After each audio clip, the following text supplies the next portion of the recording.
curso de bacteriología clínica. Que les saluda es la docente Daisy Orozco. Es muy importante que nosotros constantemente nos estemos actualizando, ¿no? Sobre todo en temas de bacteriología clínica, donde es muy importante conocer acerca de la resistencia bacteriana. Y esto también a nosotros nos contribuye para poder dar una buena atención a nuestros pacientes o nuestros clientes.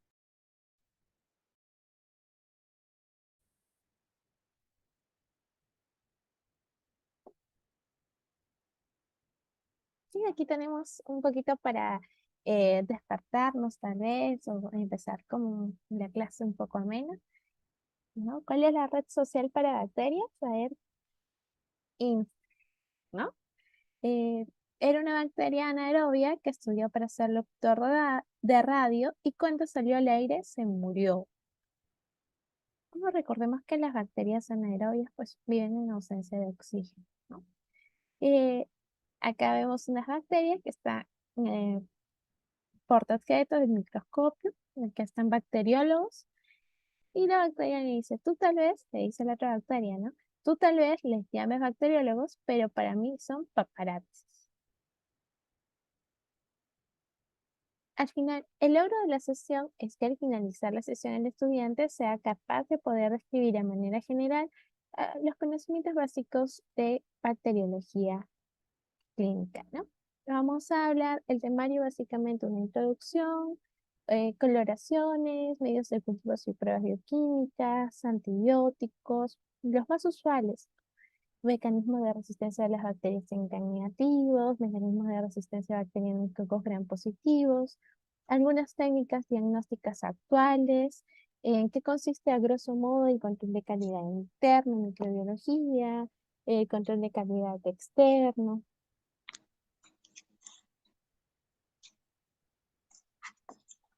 Entonces, el área de bacteriología es una ciencia que se va a encargar del estudio de las bacterias, ¿no? Y aquí podemos ver nosotras tres imágenes. Tenemos la bacteria gram positiva, la bacteria gram negativa y tenemos la estructura de la pared de las micobacterias, ¿no? Podemos ver aquí en las bacterias gram positivas, su pared celular, vemos esta porción de color lila, color lavanda, ¿no? Que tiene alrededor de unas 40 a 50 capas.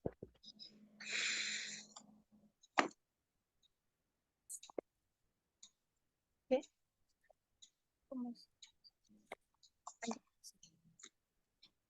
Ya. Entonces, como les comentaba, tenemos ahí alrededor de unas 40 a 50 capas, ¿no? De peptidoglicano, o, también llamado como mureína. Y vemos aquí los famosos ácidos teitóicos, ¿no?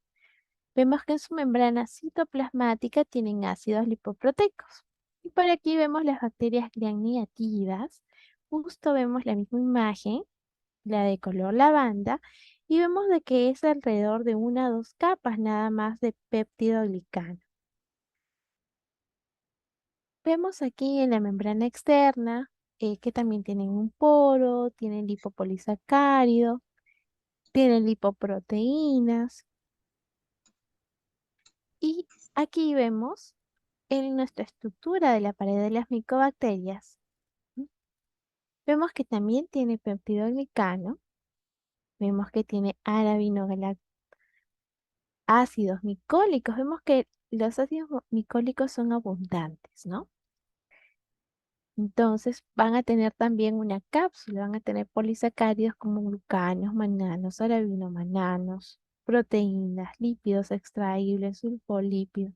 Pero entonces van a tener ellos una gran cantidad de ácidos glicólicos, a diferencia de las bacterias gram positivas o las gram negativas.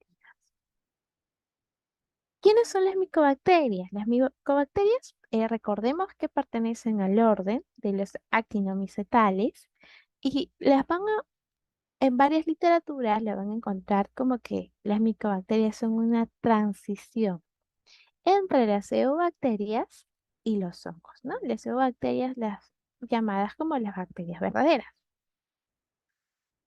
Las micobacterias como también tienen peptidoglicano, se pueden teñir con las bacterias, como las bacterias gram positivas.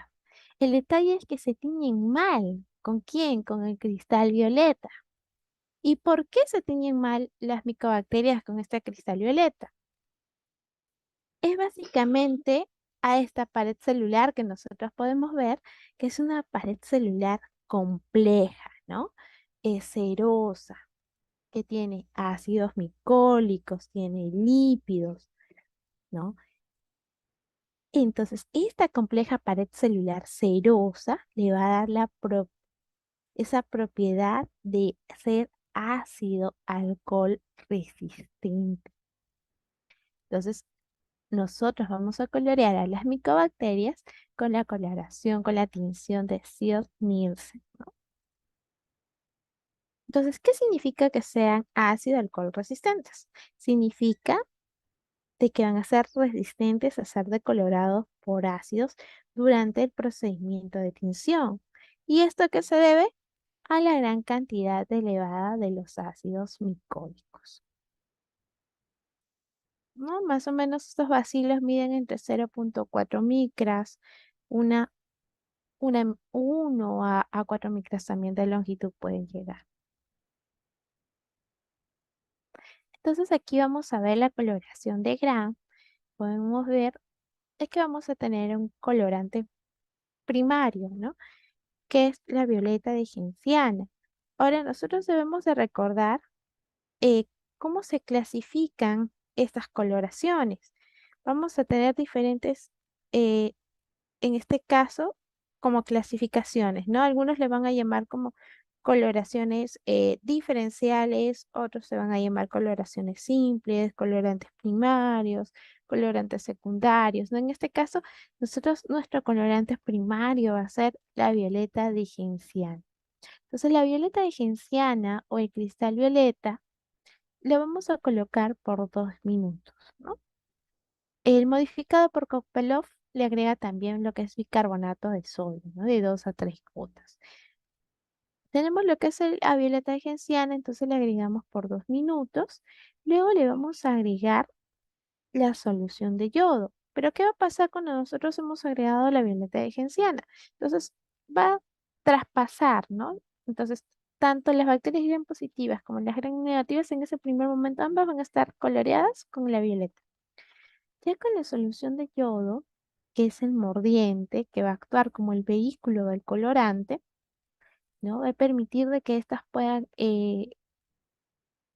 ¿no? Que pueda ser como el vehículo del colorante. Entonces, ya cuando tengamos ambas igual van a estar teñidas también con la solución de yodo de color con la violeta de genciana, pero ya cuando tengamos el alcohol acetona, ahí se van a decolorar, ¿no? Las bacterias gram negativas se van a decolorar, pero las bacterias gram positivas no, porque este tiempo no, de 10 segundos es, va a ser de que las gram negativas se decoloran rápidamente, pero las gram positivas van a mantener ese color violeta, ¿no? Y ese complejo que se ha formado con el peptidoglicano.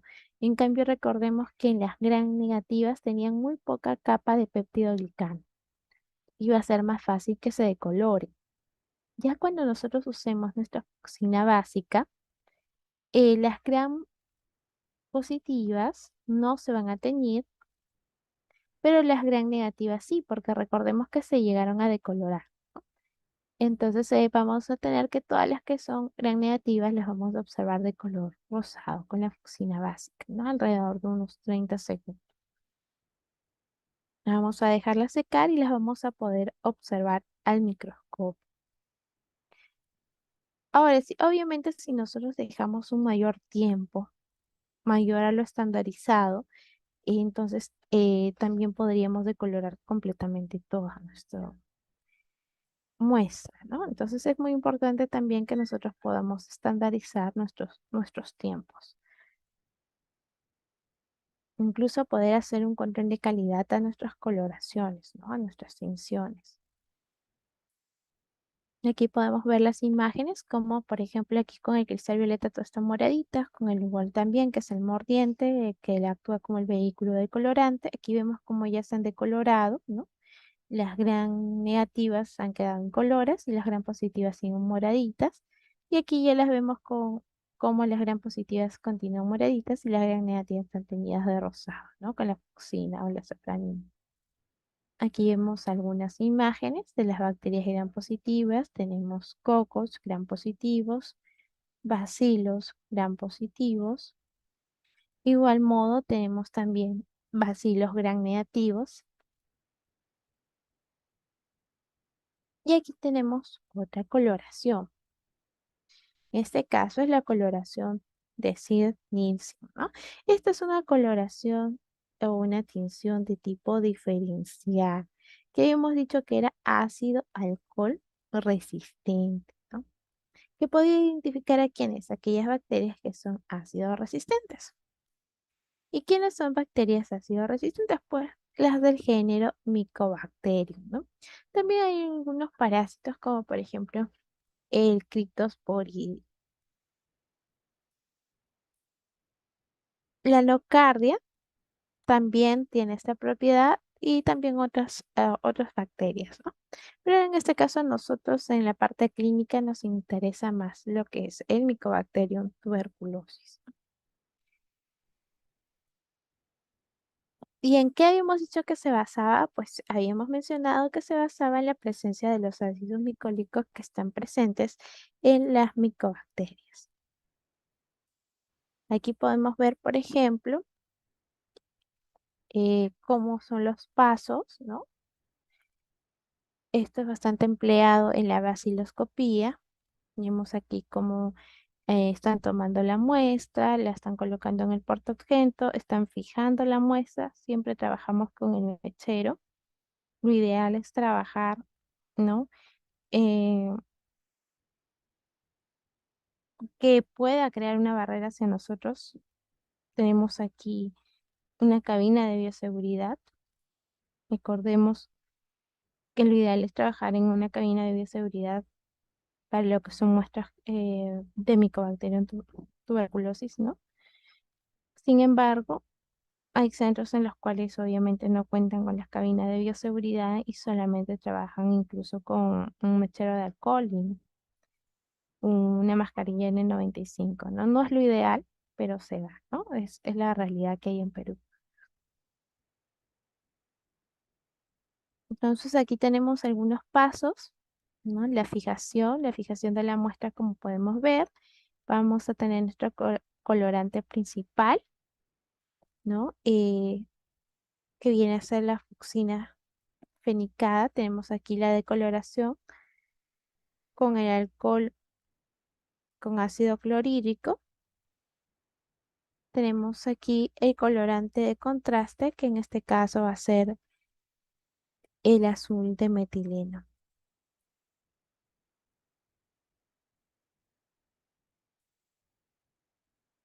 Aquí tenemos una imagen donde podemos ver que estamos tiñendo todo el portaobjetos con la fucsina fenicada.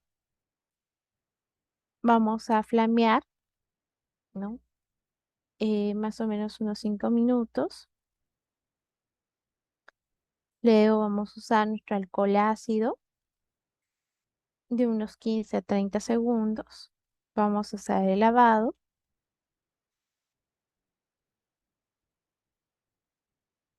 y vamos a echar lo que es el azul de metileno, ¿no? De unos 3 a 5 minutos. Finalmente lo vamos a lavar y vamos a observar en nuestro microscopio.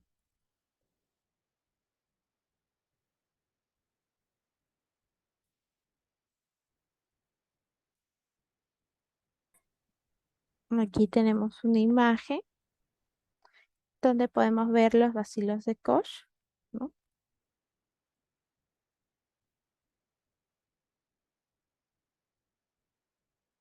En estos circulitos podemos observar, no se nota muy bien, pero ahí podemos observar, ¿no? Cómo se han coloreado, en este caso, y Mycobacterium tuberculosis, ¿no?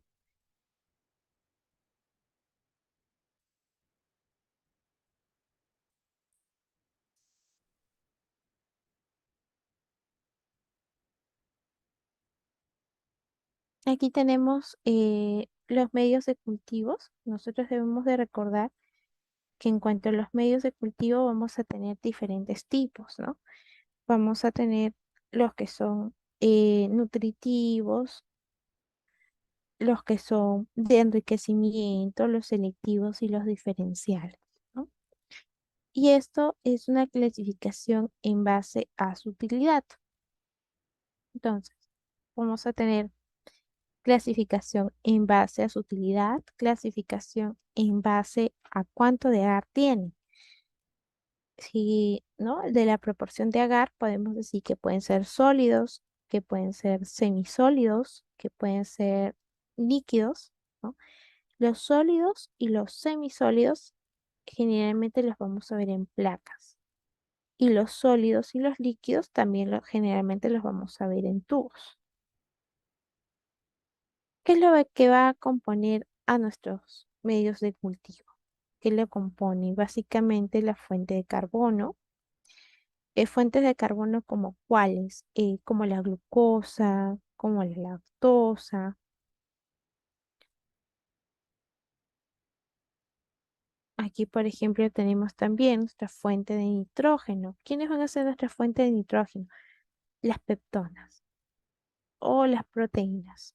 Recordemos que las proteínas tienen nitrógeno, ¿no? Otros componentes, algunos van a tener vitaminas, sodio, potasio. Tenemos también lo que son los amortiguadores de pH, que vienen a ser las soluciones tampón o los buffer, y básicamente van a actuar manteniendo en equilibrio el pH del medio del cultivo para que puedan crecer los microorganismos.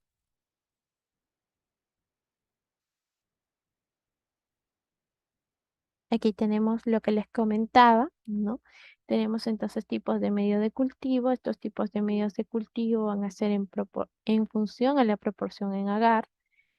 Pueden ser sólidos, semisólidos, que les comentaba que los podemos ver en placas, ¿no? Sólidos, por ejemplo, como esta imagen.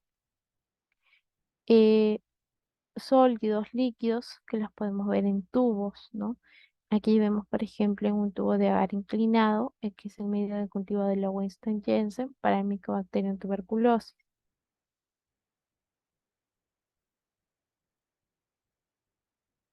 Y también tenemos los tipos de medios de cultivo acorde a su utilidad, ¿no? Pueden ser nutritivos, de enriquecimiento, pueden ser selectivos, pueden ser diferenciales, también acorde a los nutrientes básicos, ¿no? Si tienen un componente adicional, si tienen un componente inhibidor, si tienen componentes diferenciales.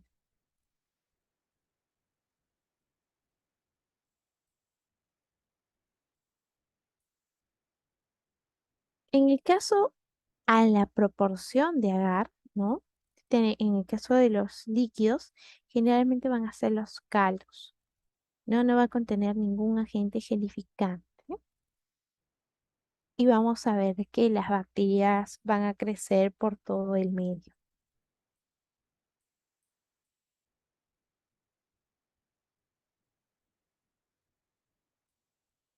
Y tenemos también lo que son los sólidos, ¿no? En este caso, los sólidos tienen una proporción de agar, más o menos de 1,5%, y vamos a ver que se van a desarrollar en la superficie, ¿no? En la superficie. Tenemos aquí esta imagen, ¿no? De lo que es una placa con un medio sólido. Y los semisólidos son aquellos que van a tener una proporción de agar menor al 0,5%. Generalmente van a ser utilizados para las pruebas bioquímicas.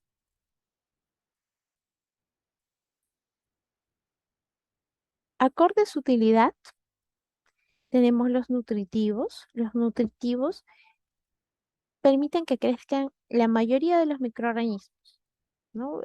Son muy generales. Básicamente contienen peptona, agua peptonada, ¿no?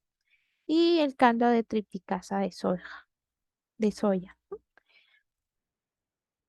Los de enriquecimiento contienen algún componente adicional, además de lo básico, permiten que se desarrollen aquellos microorganismos que son muy exigentes.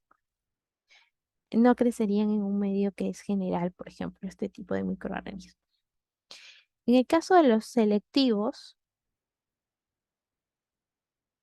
van a tener algún componente que va a impedir que se desarrolle el microorganismo que no queremos que se vaya a desarrollar.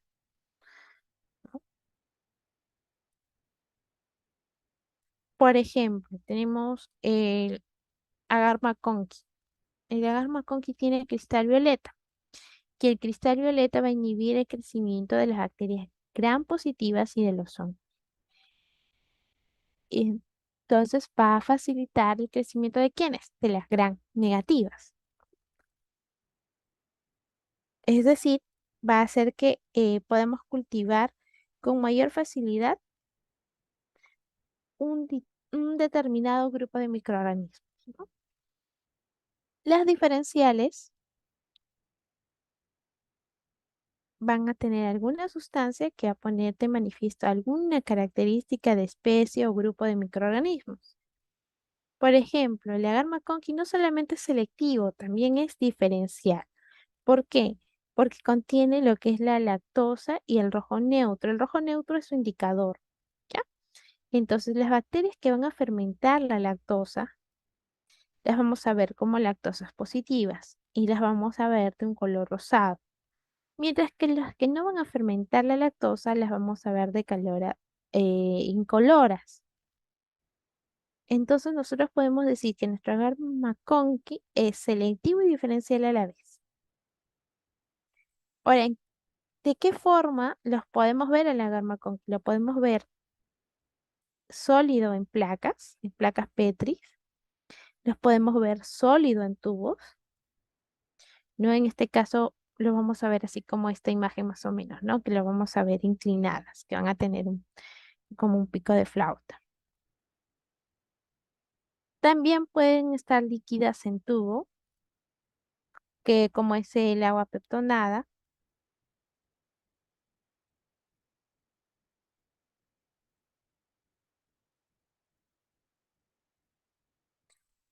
¿Cómo vamos a preparar nuestros medios de cultivo?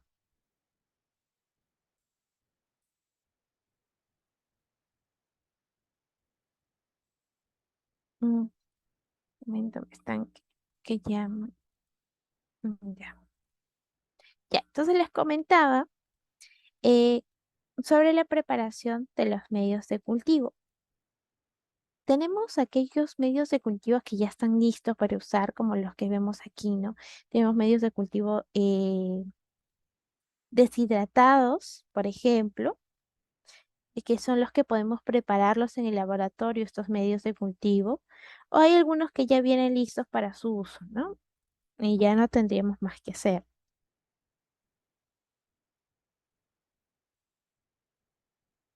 Entonces, por ejemplo, si tenemos estos tipos de aquí, si hemos comprado, adquirido estos, es muy importante que revisemos los insertos que vienen, ¿no? Las instrucciones que el fabricante está dando para estos tipos de productos. Lo general es que estos productos que son deshidratados, estos medios deshidratados, los disolvamos en agua destilada, ¿no?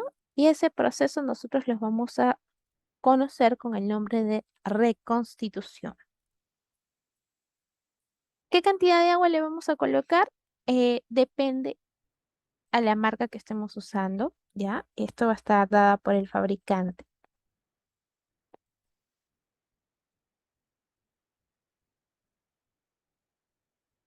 Si es un medio que contiene agar como un agente gelificante, en este caso lo vamos a disolver agitando y calentando a la vez. más o menos, recordemos que nuestro agar se funde a 100 grados centígrados, ¿no?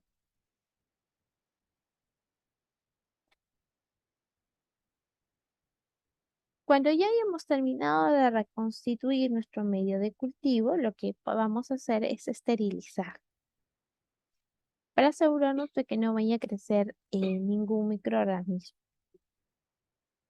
de manera contaminante. Recordemos que lo que queremos que crezca es el microorganismo que nosotros queremos eh, determinar o encontrar que tiene la muestra de nuestros pacientes, ¿no? No queremos ninguna cepa contaminada. Entonces también es importante que hagamos control de calidad eh, a los medios que estamos preparando. Entonces, ¿a cuánto lo vamos a esterilizar? Básicamente lo esterilizamos en un autoclave a 121 grados centígrados por un tiempo de 15 a 20 minutos.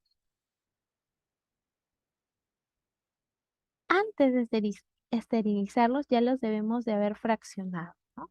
Si, por ejemplo, los vamos a emplear en placas, entonces aquí ya deberían de estar fraccionadas.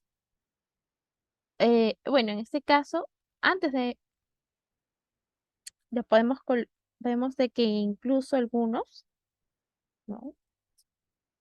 Lo que hacen es, lo ponen tapados con un algodón y papel aluminio, ¿no? Los frascos ya fraccionados, ¿no? Algunos lo esterilizan todo el frasco, ¿no?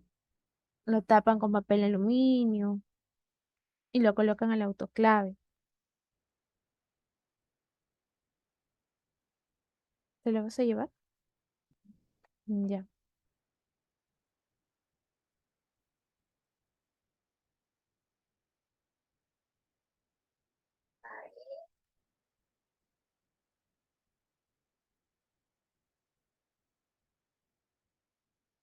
Ya, entonces como les comentaba, eh, básicamente el fraccionamiento debe ser antes de ser esterilizado.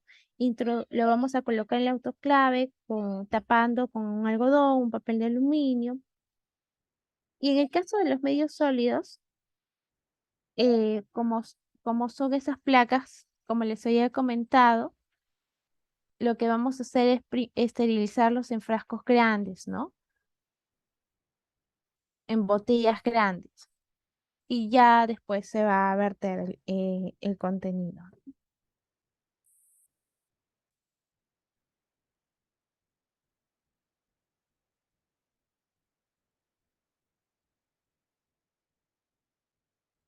Aquí podemos ver las imágenes, por ejemplo, la imagen de un autoclave y al medio, ¿no? Mi mouse no se mueve. ¿Qué le ha pasado? Ya, ahora sí. Ya, entonces, como les comentaba, aquí podemos ver, por ejemplo, al medio la imagen del autoclave y aquí a la mano, bueno, a mi mano derecha, al lado derecho podemos ver la imagen de las placas. Entonces, una vez que ya hemos fraccionado, en este caso, en una pequeña cantidad de nuestras placas, aproximadamente que alcanza una altura de 4 milímetros, vamos a dejar que se enfríe a temperatura ambiente hasta que se pueda solidificar. Recordemos que el fraccionamiento en las placas, cuando es a partir de botellas o matraces, eh, tenemos que esperar que baje un poco la temperatura, más o menos a 45 grados o 50 grados. Y debemos de hacerlo siempre cerca del mechero. ¿Por qué? Porque nosotros queremos evitar que se vaya a contaminar con algún microorganismo que haya en el ambiente, ¿no? En un ambiente cerrado. Si es un medio de cultivo que incluye alguna sustancia que sea termolábil, entonces va a necesitar un medio de esterilización alternativo, ¿no? Generalmente puede ser una filtración por membranas. ¿De cuánto puede ser el poro de las membranas? Puede ser de 0,2 a 0,45 micras. Pero recordemos que en este caso los virus no se van a eliminar, pero sí las bacterias y los hongos que pueden contener en este medio. Dentro de los medios de cultivos que comúnmente se usan en el laboratorio de bacteriología, tenemos, por ejemplo, al agar sangre, ¿no? El agar sangre es un medio de cultivo que permite que crezca la gran mayoría de bacterias, que tienen bastante importancia a nivel clínico. ¿Por qué? Porque este medio de cultivo está compuesto por un medio que es rico en lo que es sangre, ¿no? O rico en nutrientes. Más o menos estamos hablando de una sangre desfibrinada, una sangre animal en este caso, en una proporción de 5 a 10%. Se le va a considerar a este medio, a dar sangre, como un medio de tipo diferencial, ¿no? Aquí podemos ver algunas imágenes, por ejemplo, de una beta hemólisis, de una alfa hemólisis y de una gamma hemólisis. Vemos la beta hemólisis aquí, como pueden apreciar, se ve como un halo transparente, ¿no? Aquí está, se ve como un halo transparente. Entonces, es allí en esa zona donde está creciendo este tipo de bacteria, en este caso las bacterias beta hemolíticas. De lo que están ocasionando es una lisis o eliminación total de los glóbulos rojos, ¿no? Y nosotros le vamos a observar esto como un halo transparente. Es decir, este medio de dar sangre a nosotros nos permite comprobar si las bacterias son hemolíticas, ¿no? Es decir, si tienen la capacidad de estas bacterias de poder lisar, de poder romper los glóbulos rojos que puedan estar presentes en ese medio. Aquí podemos ver, por ejemplo, las que son alfa hemolíticas, las bacterias alfa hemolíticas, o vemos aquí en este dar sangre alfa hemólisis, ¿no? Es decir, una lisis, una ruptura parcial de los glóbulos rojos. ¿Cómo lo apreciamos? Lo apreciamos con la formación de un halo de tipo verdoso, ¿no? En toda la zona donde están creciendo las bacterias. Y aquí vemos lo que es la gamma hemólisis. La gamma hemólisis es la ausencia de la hemólisis, ¿no?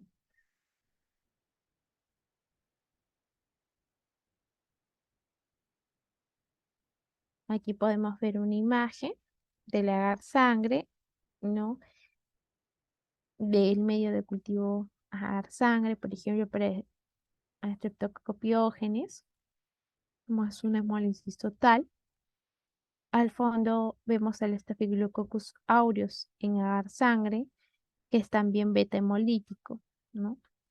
Aquí vemos la beta hemólisis, la hemólisis total, la alfa hemólisis, el halo verdoso, hemólisis parcial y gamma hemólisis, ausencia de hemólisis, ¿no? ¿Por qué está compuesto el agar sangre? Está compuesto por una infusión de músculo corazón, 375 gramos, peptona, NaCl, agar, más o menos 15 gramos, y tiene un pH de 7.3.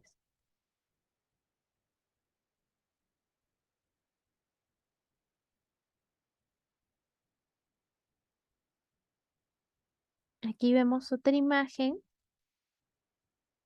En este caso es una imagen de agar chocolate. A este medio lo van a considerar como un medio enriquecido. Es muy parecido al agar sangre. ¿Y en qué se va a diferenciar con el agar sangre? Es que estos glóbulos rojos van a estar lisados y van a liberar al medio nutrientes como la hemoglobina, el factor 10 que es la hemina, el factor 5 que es el NAT. La lisis que se va a producir cuando se van a añadir a este agar sangre que ha sido fundido, le va a conferir este color de color marroncito, ¿no? A medio un color amarronado, medio marrón, como si fuese un chocolate. Y es por eso que tiene ese nombre, ¿no? Agar chocolate. ¿Para qué tipo de bacterias se va a emplear? ¿No? Cuando yo quiera estudiar alguna bacteria exigente, para cultivar alguna bacteria exigente, como por ejemplo la Neisseria gonorrhoeae o eh, las bacterias del género Haemophilus. ¿Cuál es la sangre que generalmente se añade a estos medios de cultivo? Generalmente es la sangre de carnero. También se puede usar sangre de caballo o de conejo. Incluso en algunos lugares usan sangre humana, pero no es lo recomendable.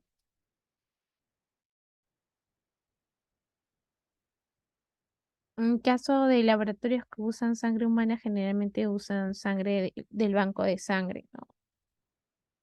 En este caso, tienen al menos la certeza de que está negativo para 7 agentes etiológicos, por decirlo así, ¿no?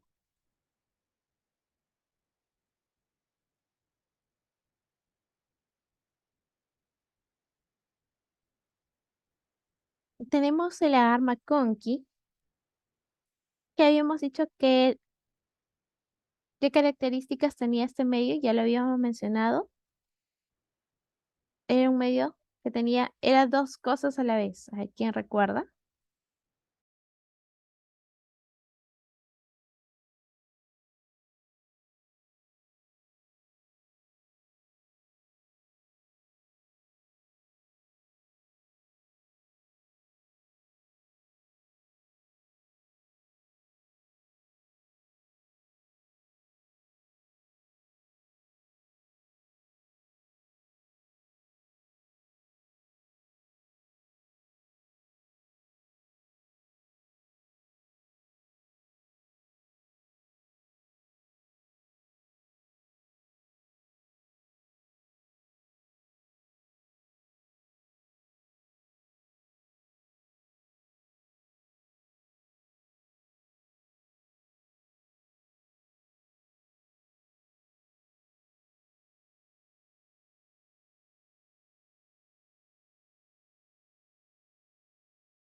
Sí, Brenda, es selectivo diferencial, ¿no? Muy bien, entonces continuamos. Habíamos mencionado que en este caso el agar McConkey es un medio diferencial y selectivo a la vez y es muy utilizado para el aislamiento de las enterobacterias, ¿no? Las gram negativas. ¿No se escucha, Marcela? A ver, voy a ver el audio.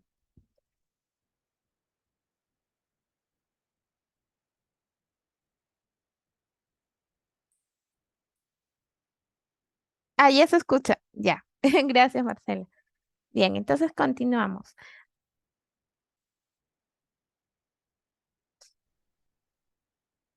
¿Qué pasó? A ver, voy a ver el chat. Bien. Entonces continuamos con el agar McConkey. Habíamos comentado que era un medio diferencial y selectivo que es muy usado para la identificación de las enterobacterias, las bacterias gram negativas, que están compuestas por sales biliares y cristal violeta. ¿No? Que el cristal violeta inhibía el crecimiento de quienes, de los gram positivos y de los hongos, que al mismo tiempo también contenía la lactosa y tiene como indicador al rojo neutro, ¿no? Como indicador de pH. Entonces habíamos visto que las bacterias eh, que fermentaban la lactosa, de ahí vamos a ver de un color rosado, ¿no? De color lactosas positivas, ¿no? Aquí las lactosas positivas las veíamos de color rosado. Y vemos aquí un cuadrito, ¿no? Agar McConkey, cuadrito resumen, que permite el crecimiento de los gram negativos. ¿De qué color vamos a ver las colonias que son lactosa positivas, como por ejemplo la Escherichia coli, de color rosado? ¿Cómo vamos a ver bacterias que no fermentan la lactosa, es decir, que son lactosa negativa? Las vamos a ver de color incoloras, ¿no? Como quienes, como la salmonella. Es decir, no se va a ver un color. Tenemos aquí otro medio, que es el agar Salmonella shigella, y tenemos el agar Getoken entérico. En este caso, el agar Getoken entérico también es un medio selectivo y diferencial como el agar McConkey. Nos permite a nosotros aislar, nos permite diferenciar al género Salmonella y Shigella. Contiene lo que son sales biliares, contiene la fucsina ácida, al azul de bromotimol, van a retrasar el crecimiento de otras bacterias y van a permitir de que nosotros podamos identificar específicamente, pues en este caso la Salmonella y la Shigella, ¿no? Es por eso que es un medio de tipo selectivo. Y también es diferencial porque vamos a ver bacterias que son lactosa negativas, que son las Salmonella y Shigella, que van a aparecer de un color verde azulados, ¿no? Aquí vemos. Y en este caso la salmonela adicionalmente la vamos a ver con un precipitado negro del ácido sulfídrico. Y las shigella las vemos solamente verde azuladas, ¿no? De precipitado negro recordemos que es el ácido sulfídrico. En este medio que nosotros aquí vemos es el agar SS, ¿ya? Este es el agar SS, este agar SS o agar salmonella shigella. Nosotros como vamos a ver a las salmonelas las vamos a ver incoloras y con precipitado negro. El precipitado negro es el ácido sulfídrico y las shigella las vamos a ver incoloras. Vemos que es muy parecido este agar SS a quién? Al agar Getoken, ¿no? Al Getoken entérico. Y la finalidad de este agar salmonella shigella es la misma. Solamente cambian los colores como vamos a ver las colonias, ¿no? Mientras que en el agar ese se las vemos incoloras, en el agar Getoken entérico las vemos de color verde azuladas. ¿Cómo vamos a ver, por ejemplo, las colonias en el agar Salmonella Shigella que sí me fermenten la lactosa? Vamos a verlas de color rosadas. Y las que no me fermenten la lactosa, como en el agar McConkey, las vemos incoloras, ¿no? Muy parecida a la coloración de cómo se ve en el McConkey.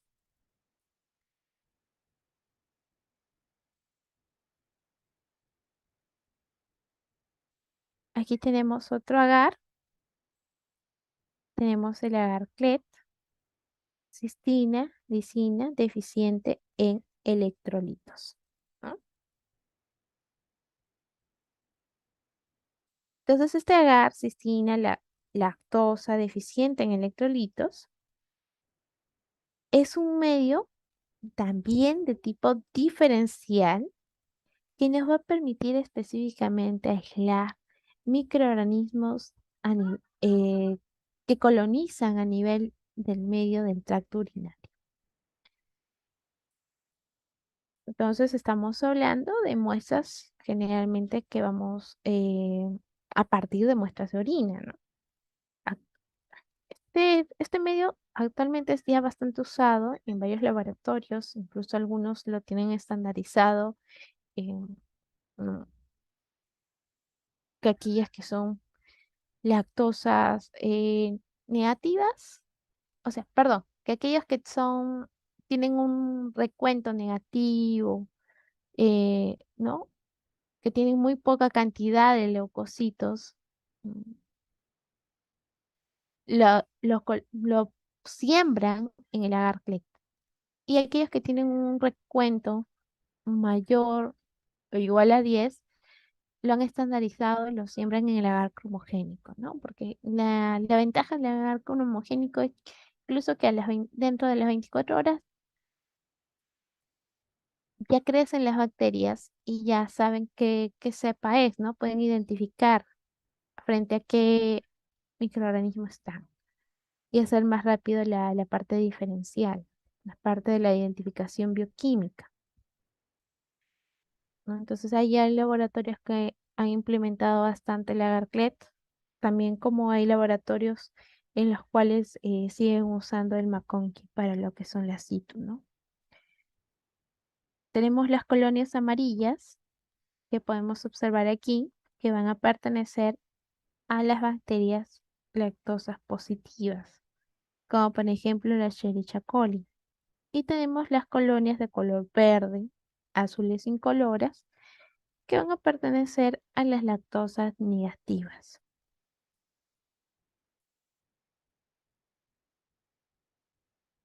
Aquí vemos otro medio, en este caso es el agar Lowenstein-Jensen, aquí, ¿no? Que es para lo que es el Mycobacterium tuberculosis. Es también un medio de tipo selectivo, ¿no? Porque nos va a permitir el cultivo básicamente de especies, ¿no? De micobacterias, ¿no? Nos permite este tipo de identificar este tipo de los tipos de micobacterias. Tenemos aquí botellas de monocultivo. Recordemos que hay para bacterias anaerobias, para bacterias aerobias.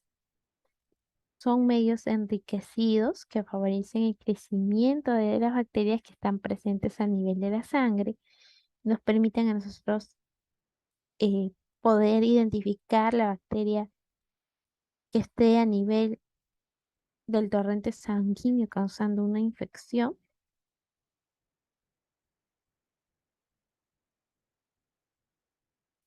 Estas se van a cultivar, tienen sus tiempos, ¿no? Su tiempo de incubación.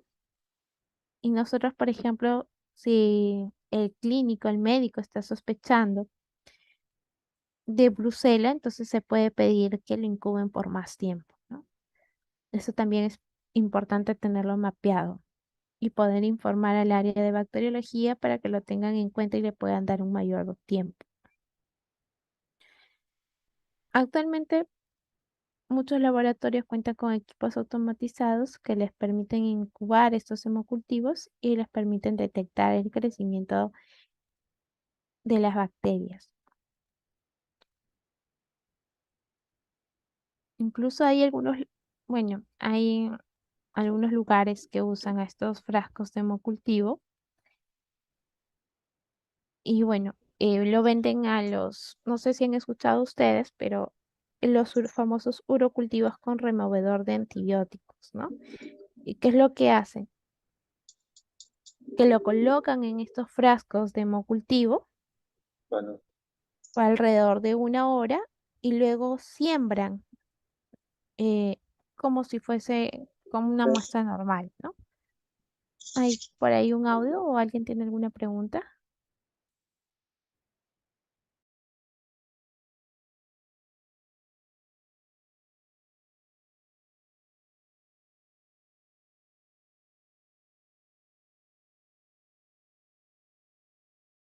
Bien, entonces como les comentaba, ¿no? Que algunos laboratorios hacen ello, pero en realidad esto es bastante cuestionable porque en sí no te están removiendo el antibiótico, ¿no? Entonces lo recomendable allí cuando los pacientes están eh, tomando antibióticos es que se haga una prueba clínica. muchos laboratorios se basan en el fundamento de los componentes que tienen los hemocultivos para poder hacer este tipo de ofertas, ¿no? Entonces, continuamos con el siguiente PPT. Bueno, el agar saburó básicamente para el crecimiento de los hongos, no lo vamos a tocar. Y aquí tenemos los medios cromogénicos que les comentaba que actualmente están siendo bastante implementados en varios laboratorios a nivel de bacteriología, sobre todo dentro de su forma de trabajo en los urocultivos, ¿no? Entonces, ¿por qué? Porque como pueden ver aquí, por ejemplo, ¿no? Tenemos numerados del 1 al 6. El 1, eh, que lo vemos de color amarillito, ¿no? Vamos a poder decir que son estreptococos, por ejemplo, saprofíticos, ¿no? El número 2, los que tienen esta coloración son las pseudomonas aeruginosas, tienen también un olor típico, ¿no? El número 3, el Staphylococcus aureus, el número 4, las esmintas, por ejemplo, las Klebsiella pneumoniae, el número 5, que vemos aquí más claras, ¿no? El Enterobacter cloacae, el número 6, las rosaditas, la Escherichia coli, ¿no? Entonces a nosotros nos facilita más su identificación porque incluso a veces crecen mucho más rápido y podemos ya saber frente a qué microorganismo estamos, ¿no? Vemos que tienen un color que las va a caracterizar a cada especie o cada grupo y las va a diferenciar de las demás. Y estos están hechos a base de cromógenos. Aquí, por ejemplo, vemos algunas imágenes de algunas placas. Tenemos aquí la Escherichia coli, una placa de urocultivo con mayor de 100.000 unidades formadoras de colonia por ml. Aquí vemos al lado izquierdo la Escherichia coli y al lado derecho la Klebsiella pneumoniae en agar maqui. Vemos aquí se notan las Klebsiella pneumoniae, ¿no? Sus colonias mucosas, mucoides. Y vemos al Proteus mirabilis, también mayor o igual a 10.000 unidades formadoras de colonia. Y aquí vemos una placa con Pseudomonas aeruginosa en agar maqui. Aquí vemos, por ejemplo, la siembra y la incubación. Esta forma de sembrado es básicamente para los urocultivos, ¿no? Hacemos una línea vertical al medio de la placa y luego hacemos estrías, ¿no? Esta es una manera incorrecta y esta es la forma correcta de hacerlo. Se rotula, se incuba de 35 a 37 grados, de 18 a 24 horas o incluso hasta 48 horas. Se continúa el crecimiento de las bacterias, ¿no? Y aquí tenemos otro, que es el método de tapete, usado para los coprocultivos, las secreciones, ¿no? Hacemos un inóculo inicial, luego hacemos las estrías por dispersión. Esto de acá es por dispersión y agotamiento, ¿ya? Entonces, primero nuestro inóculo inicial, luego hacemos nuestro grupo de estrías, luego nuestro tercer grupo de estrías y luego el cuarto grupo buscamos dispersar y agotar para poder luego tener colonias separadas que podemos usar para la identificación.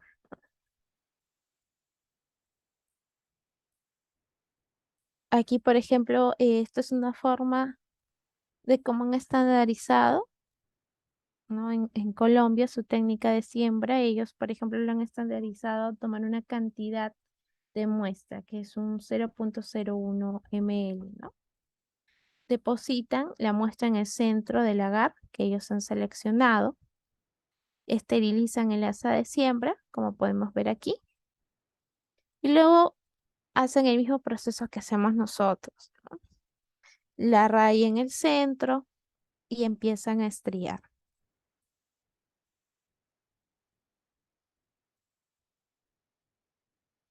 Aquí tenemos una imagen de la incubación de bacterias anaerobias, ¿no? Aquí podemos ver, por ejemplo, la imagen de las bolsas anaerobias. Aquí podemos ver la jarra de anaerobiosis que se emplea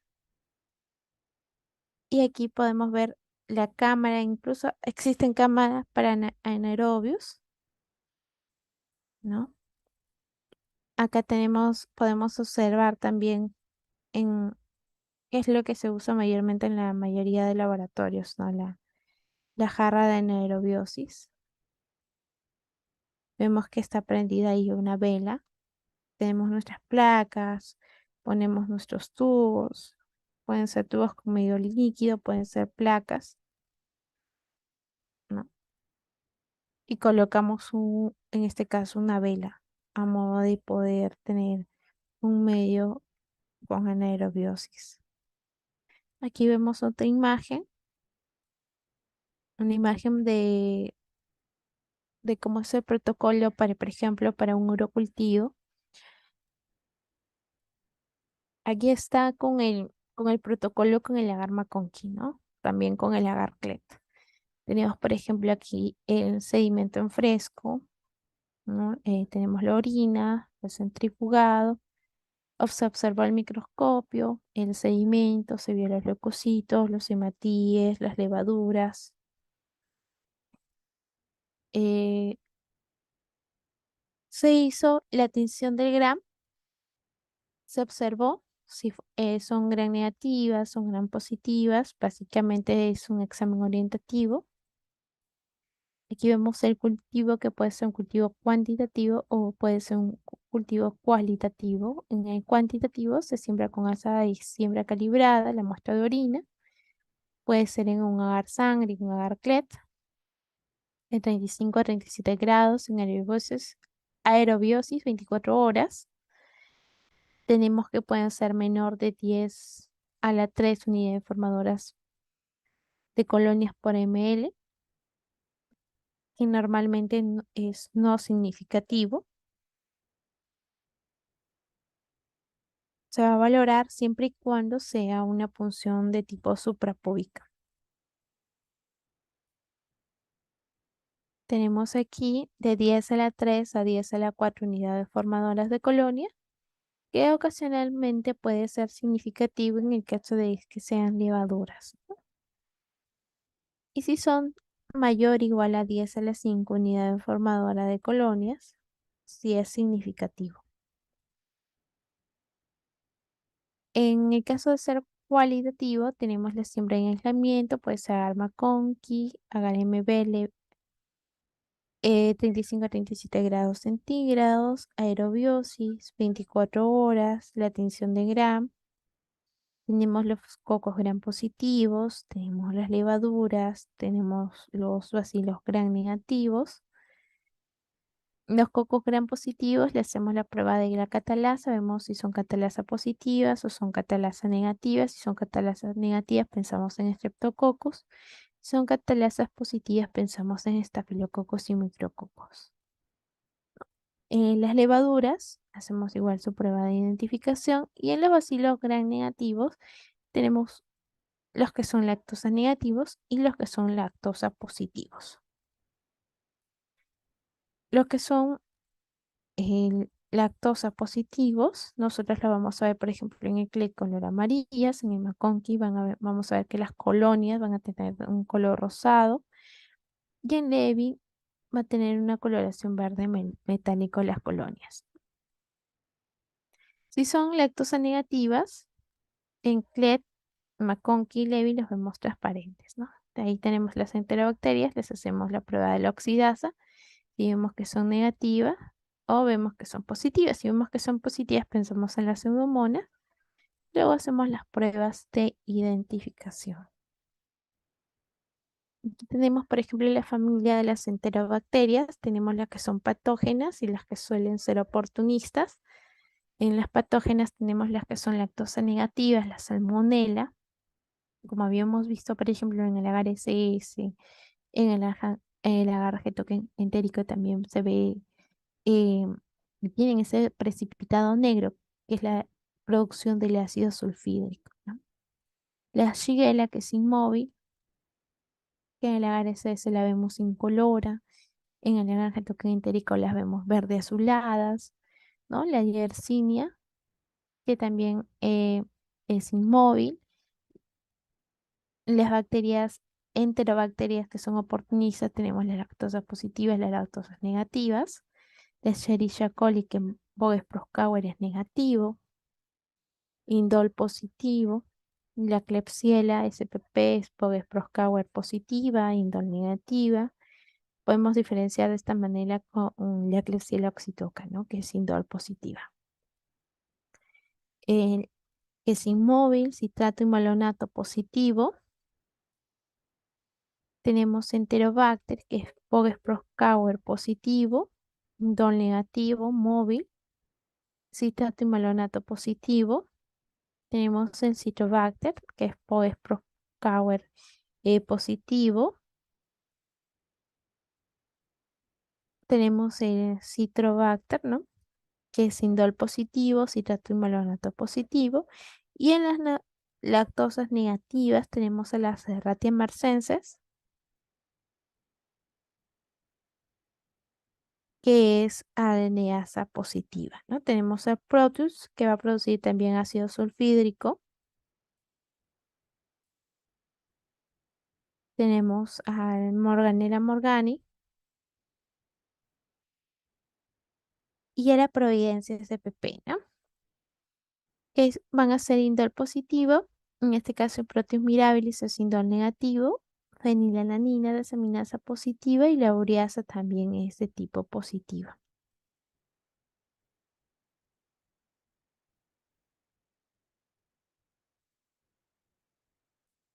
Aquí, por ejemplo, vemos una imagen de la prueba del citrato, que vemos que de color,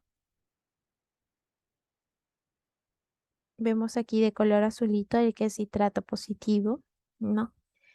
Y este, por ejemplo, es el que no está inoculado, ¿no? Sin inocular. Y este vemos que son citrato negativo, que el color es medio verde, ¿no? Entonces, cuando es positiva, vamos a observar que hay un crecimiento a lo largo de la estría, ¿no? En el pico de flauta, recordemos que hacemos la estría y entonces a lo largo de ello vamos a ver que hay un crecimiento y este crecimiento se va a acompañar de una coloración azulada, ¿no? Entonces esa coloración de color azul nos va a indicar de que es citrato positivo. Lo que nos está indicando a nosotros es que es un microorganismo que se está desarrollando en un medio que contiene al citrato como fuente de carbono. Aquí tenemos, por ejemplo, otro, lo que es la prueba de indol. Aquí vemos de cuándo es indol positivo o cuándo es indol negativo. Aquí vemos sin inocular, no vemos ningún anillo, pero aquí ya vemos cuando ya se inoculó, vemos cuando es positivo, vemos la formación de un anillo de color rojito y cuando es negativo, vemos que está casi del mismo color del medio, ¿no? Entonces, básicamente en este test indoor es cuando las bacterias son capaces de hidrolizar el triptófano y han producido lo que es el indol, el ácido pirúvico y el amoníaco. Entonces, ¿cómo nosotros vamos a detectar el indol? Lo vamos a detectar agregando el reactivo de COVAX, ¿no? Lo que hacemos es incubamos de 24 a 48 horas a 37 grados centígrados. Vamos a ver que el medio debe de verse turbio, ¿no? Y luego le añadimos unas gotas de COVAX, lo agitamos ligeramente, bien ligero, y vamos a ver que se va a formar un anillito de color rojo, ¿no? Y si vemos ese anillito de color rojo, entonces va a ser un resultado de tipo positivo para el test indol, para la prueba de indol. Aquí vemos, por ejemplo, en la Escherichia coli y la Shigella. Vemos aquí que se le está haciendo lo que es el citrato, vemos que ambos son citrato negativo, ¿no? No ha virado el color. Pero vemos en lo que es el TCI, el triple sugar iron, vemos de que el Escherichia coli se ve de color amarillo, ¿no? E incluso tiene aquí como una especie de burbuja, ¿no? Como especie de burbuja se pueden observar. Entonces nosotros a esto le vamos a leer que es un A sobre A, ¿ya? Y que tiene una producción de gas, ¿no? Es decir, que durante el proceso de fermentación se ha formado gas, ¿no? Durante este proceso de fermentación. Entonces, esta formación de gas lo vamos a poder observar cuando se vean burbujas, cuando se ve una ruptura del agar. Incluso en algunas bacterias se puede observar un precipitado de color negro, ¿no? En este caso aquí no, en estas bacterias no. Y ese precipitado de color negro es el ácido sulfídrico.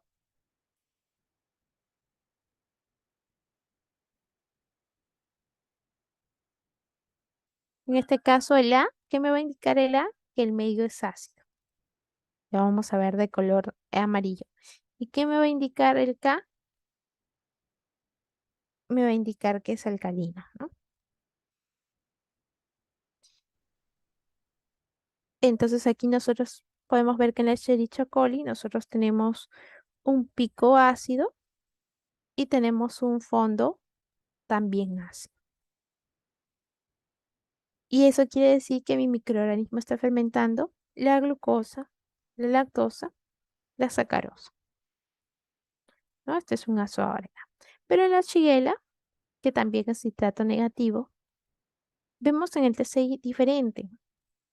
Vemos que mi pico está como que rosado, o sea que mi pico es alcalino. Y que mi fondo está como que rojo, ¿no? Y que mi fondo es amarillo. Entonces, en este caso, solamente mi microorganismo está fermentando la glucosa. Entonces, este caso es un K sobre A. No hay ruptura, no hay como burbujas, entonces no hay producción de gas. No vemos precipitado negro, entonces no hay producción de ácido sulfídrico, ¿no? Eso es lo que me está queriendo decir en el TCI. Entonces, ¿qué es el TCI? Tiene triple azúcar y tiene hierro, ¿no? ¿Qué- ¿En qué se basa el principio del TCI? Se basa en la capacidad de poder fermentar. Habíamos dicho tres azúcares, ¿no? Que habíamos visto que se evidencian a lo largo de todo el tubo, ¿no? Que son la glucosa, la lactosa y la sacarosa. Además, podemos ver si hay producción de gas, si hay producción de ácido sulfídrico.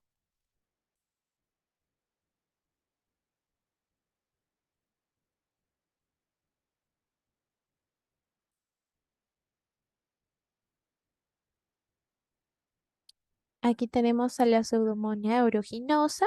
Vemos cómo se ve en el agarclet, azul verdoso. No fermenta la lactosa. En el MB, ese lo vemos incoloro.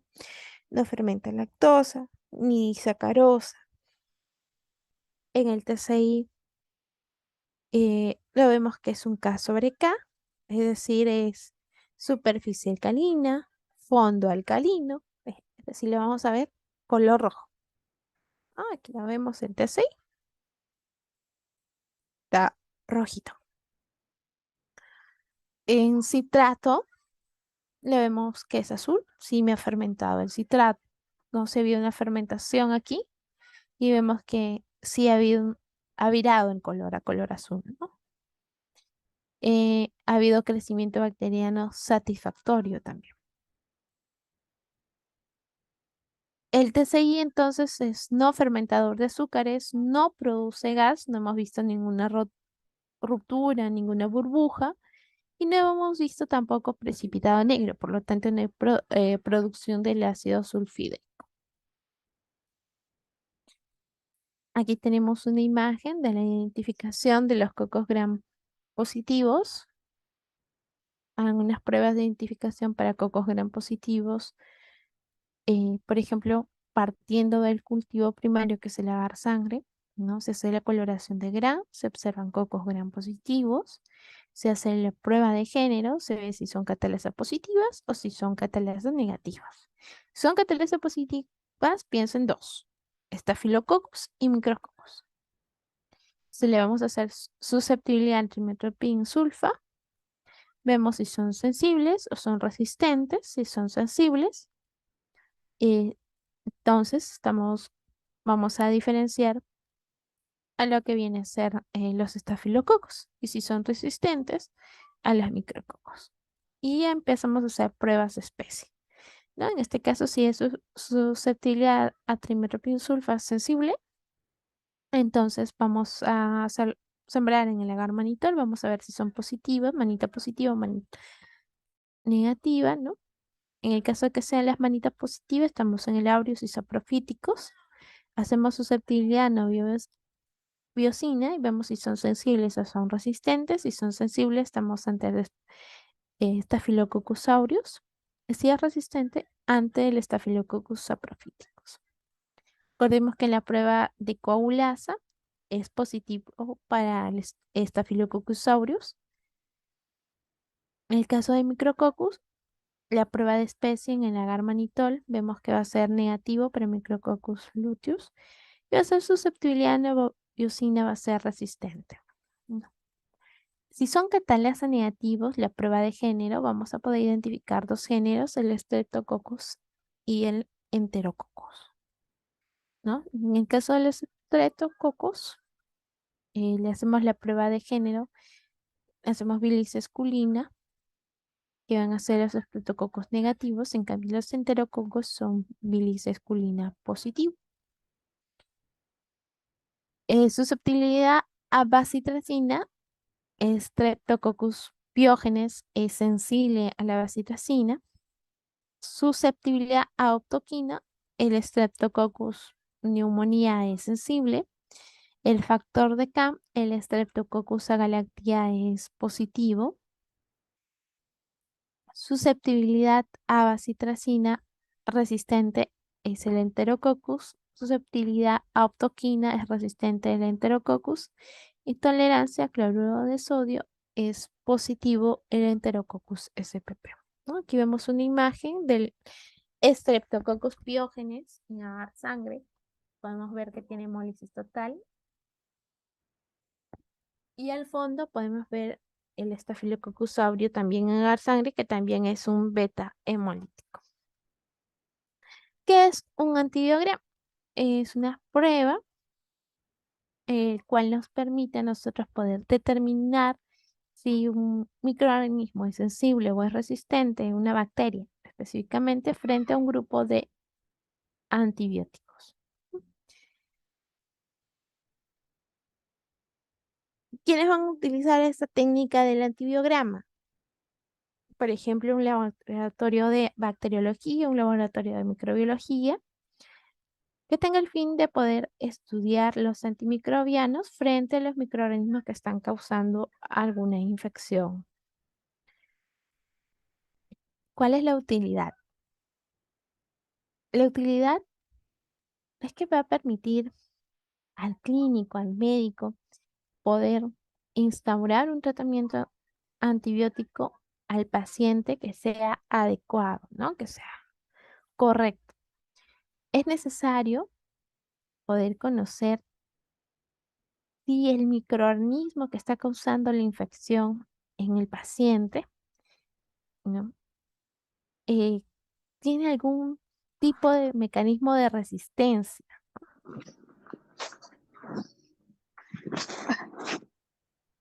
Por ahí escucho un audio. ¿Alguien quiere hacer alguna pregunta?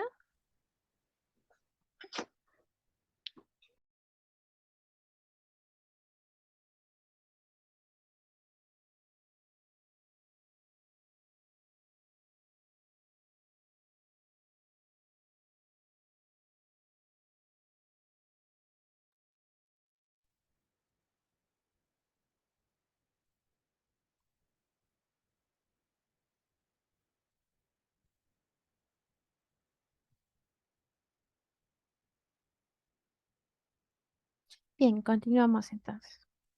Entonces les comentaba de que es importante porque permite que el médico pueda tener una confirmación sobre su tratamiento empírico que le ha dado, ¿no? Porque en un primer momento le dan un tratamiento, pero ellos necesitan saber qué en específico le deben de dar para que no haya luego no hay un mecanismo de resistencia, ¿no?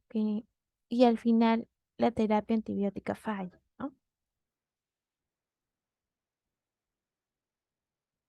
Entonces al médico, al clínico le permite el antibiograma confirmar o corregir el tratamiento que haya instaurado en su paciente.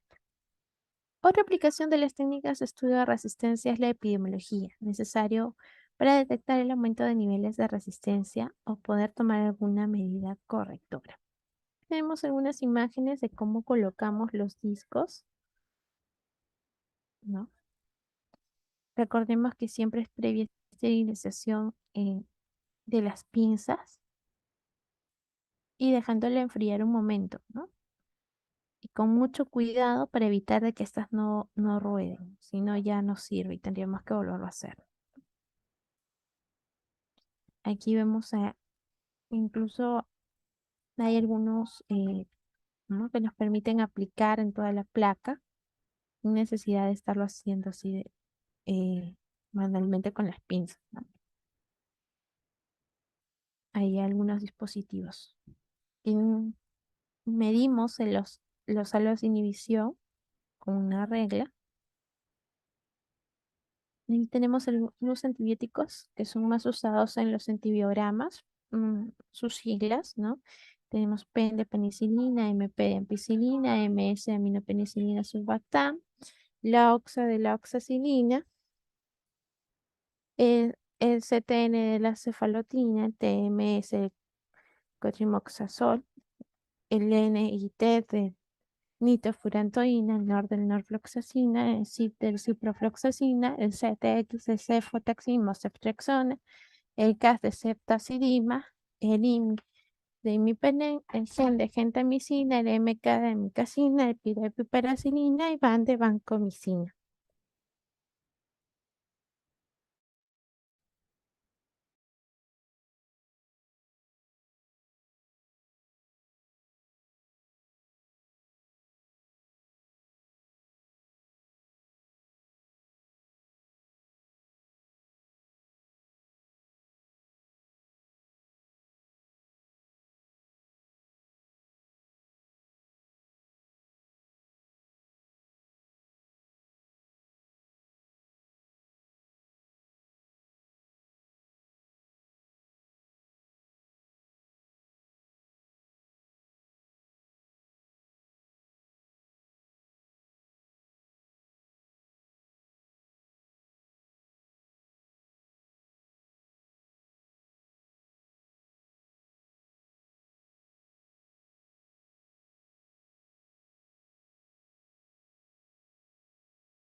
Bactán,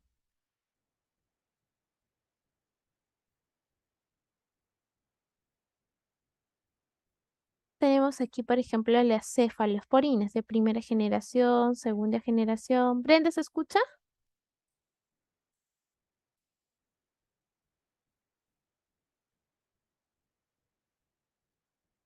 ¿Se escucha?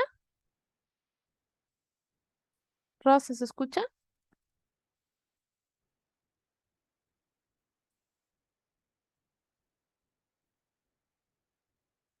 Por ahí me dicen que no se escucha, ¿se escucha?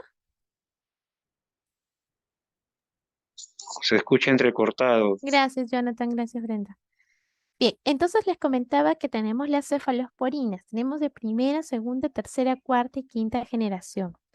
¿No? En la primera generación tenemos, por ejemplo, a la cefazolina, ¿no? Tenemos cefalexina, cefalotina, cefaroxilo, cefradina. En la segunda generación, cefuroxima, cefaclor, cefuroxi, cefoxitina, la cefamicina, y tenemos cefosinib, cefmetazol, cefotetán, ceforinita. Es muy importante que nosotros conozcamos cada una de estas cefalosporinas. Tenemos la tercera generación, ceftriaxona, ceftazidime, moxalactam, cefotaxime, ceftibuten.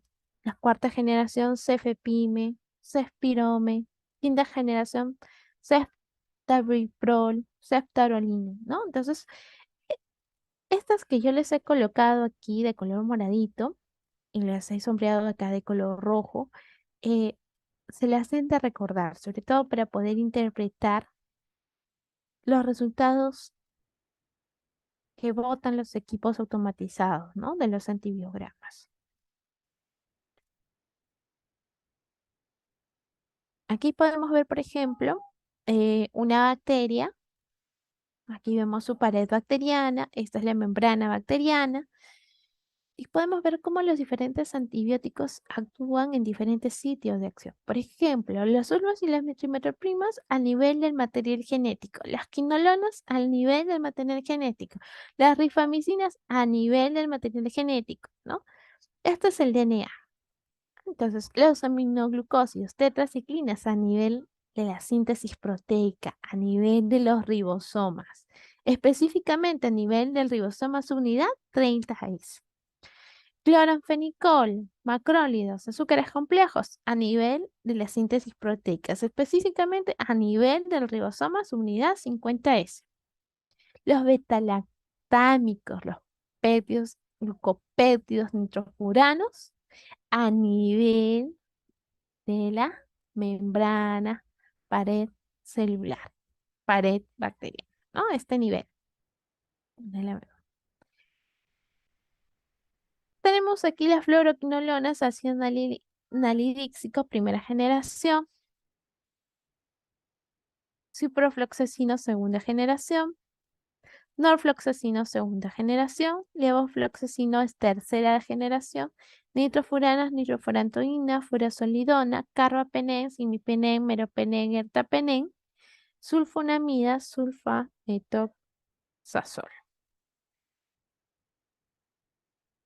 Tenemos entonces los mecanismos de resistencia bacteriana frente a bacterias gram negativas.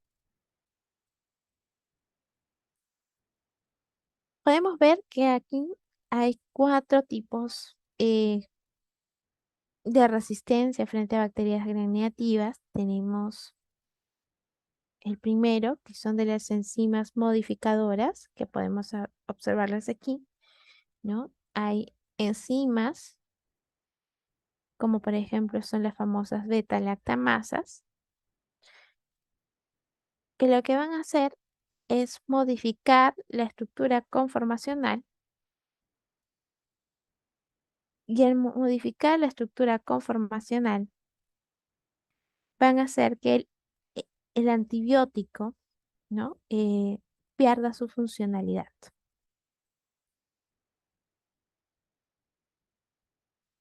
Tenemos, por ejemplo, aquí el número 2, que son las bombas de salida,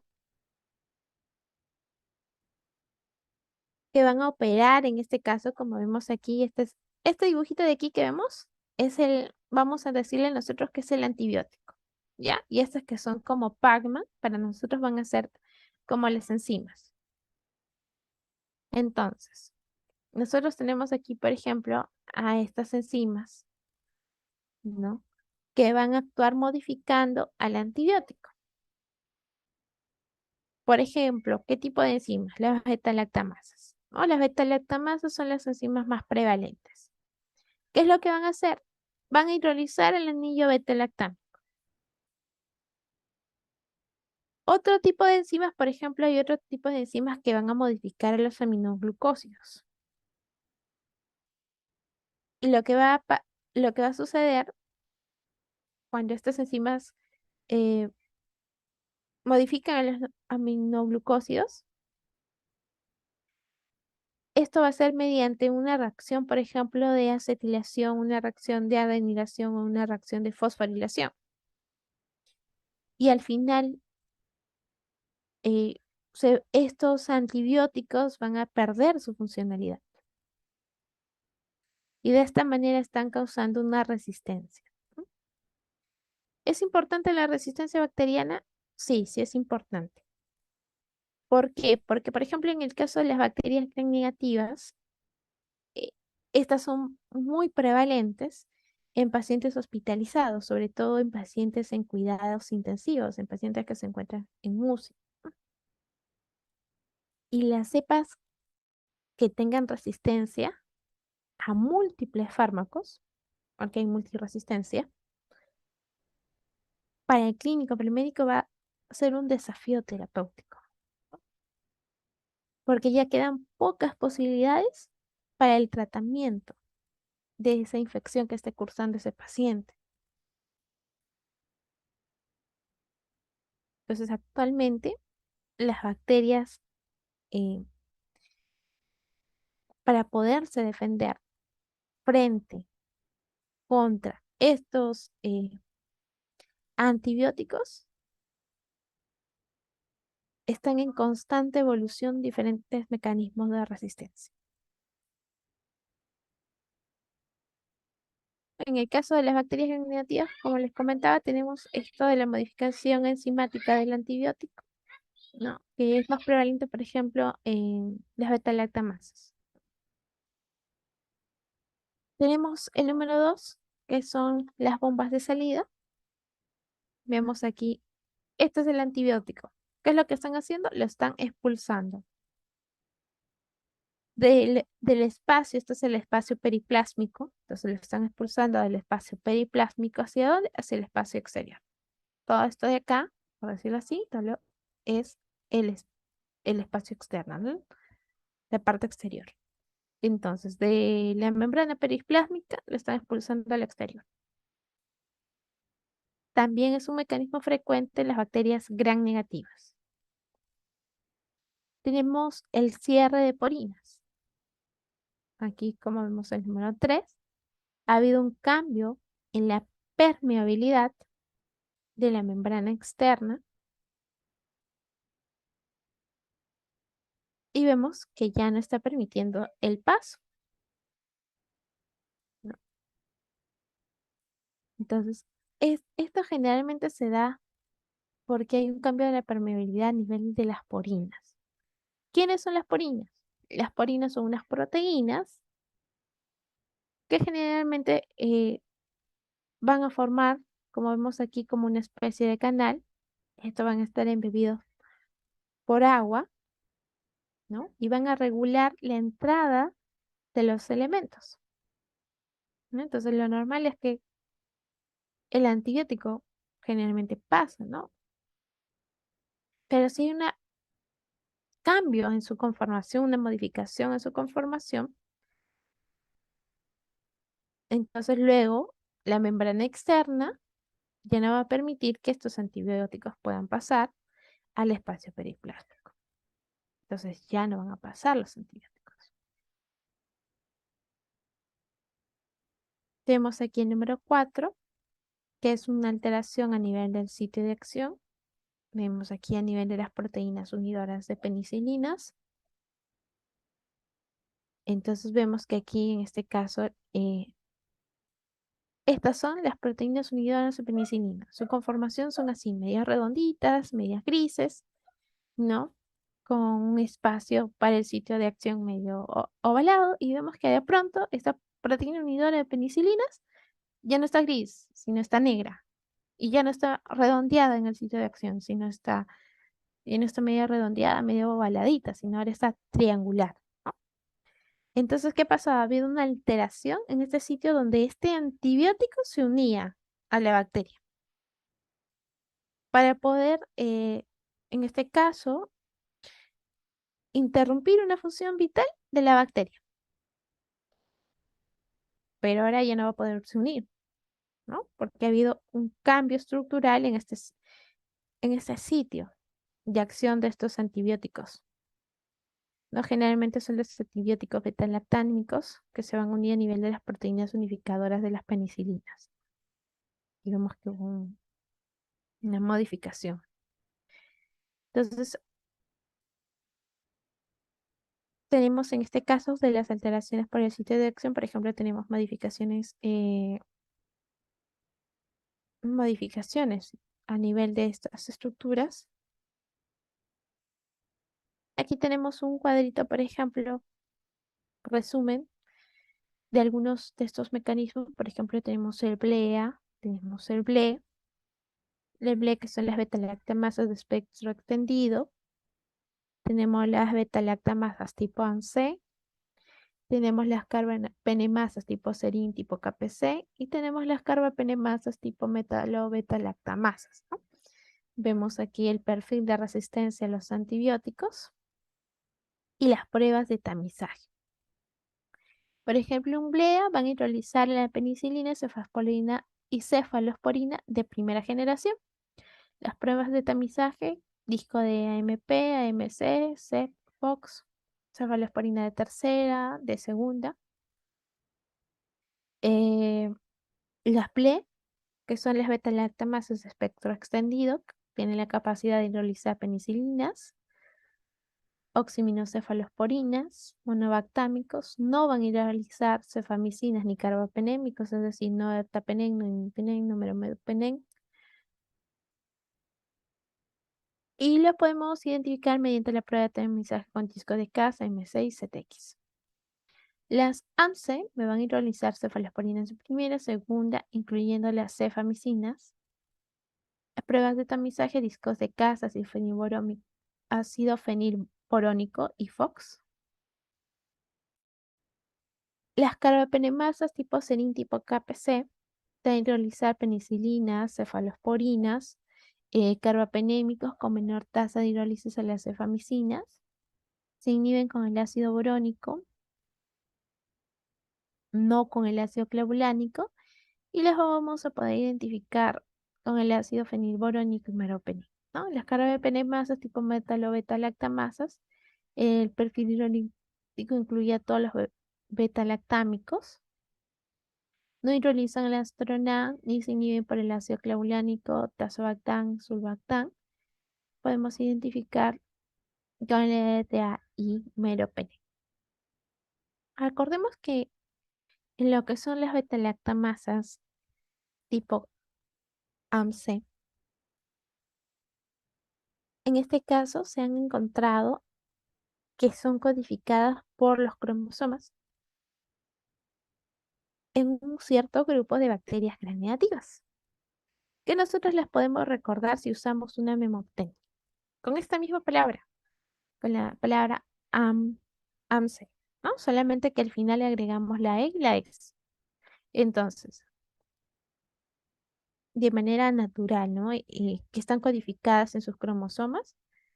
Estas beta-lactamasas tipo AMC son la A de Aeromonas, la M de Morganella morgani, la P de Providencia, Pseudomonas aeruginosa, Proteus, C de Citrobacter freundis, le agregamos una E de Enterobacter y una S de Serratia. Pero también estas beta-lactamasas tipo 11 se ha visto en especies que no tienen expresión natural de este MC cromosómico, ¿no? ¿Como en cuáles? En Klebsiella pneumoniae y Salmonella. Se ha visto mediado por plásmido. O sea, AMSE mediado por plásmido en Klebsiella pneumoniae y Salmonella. Entonces, ¿qué es lo que pasa? Que estas beta-lactamases de tipo AMSE van a hidrolizar generalmente a las cefalosporinas que son de espectro reducido, sea cefalosporinas de tercera generación, Astronan, inhibidores de beta-lactamases. ¿No?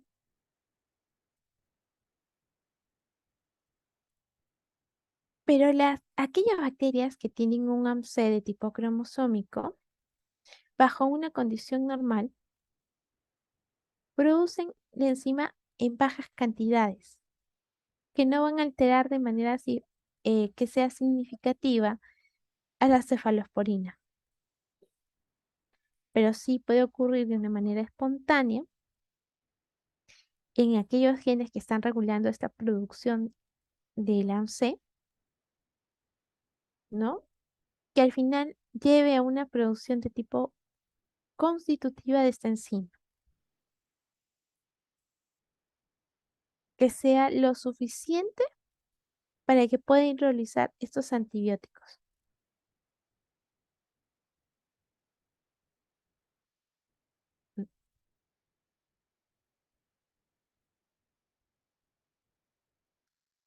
En el caso de las carbapenemasas, ¿no?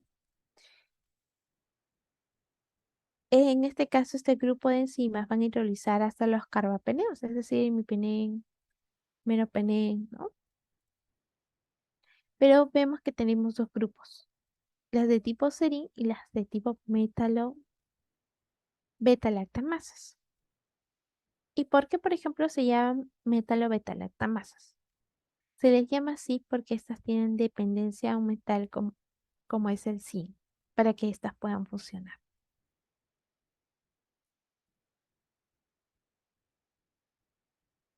Tenemos los mecanismos de resistencia en bacterias gram positivas. Aquí tenemos, por ejemplo, para la vancomicina, como podemos ver, esta es la pared celular de la bacteria. Entonces, por ejemplo, este es el Staphylococcus aureus. ¿Qué es lo que va a pasar en el Staphylococcus aureus? Vemos que esto es lo normal, pero lo que está pasando es que esta pared celular se está engrosando. Y eso se va a deber, este engrosamiento se va a deber a la producción de un gen determinado. Y ese gen es el BANA, ¿no? Y aquí vemos este engrosamiento.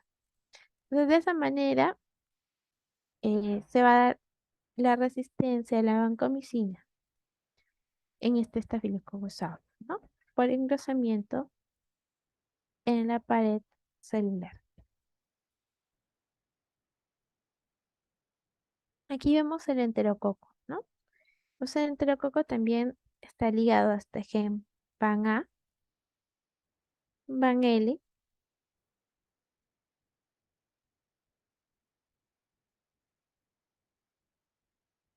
Acá tenemos a la daptomicina, que vemos que está ligado, en este caso, a las CLS, MPR. En el enterococo fecalis, la resistencia a la daptomicina está ligado al LIAF, al CIS, y en el linezolid está ligado a mutaciones a nivel del ARN ribosomal, específicamente 23S.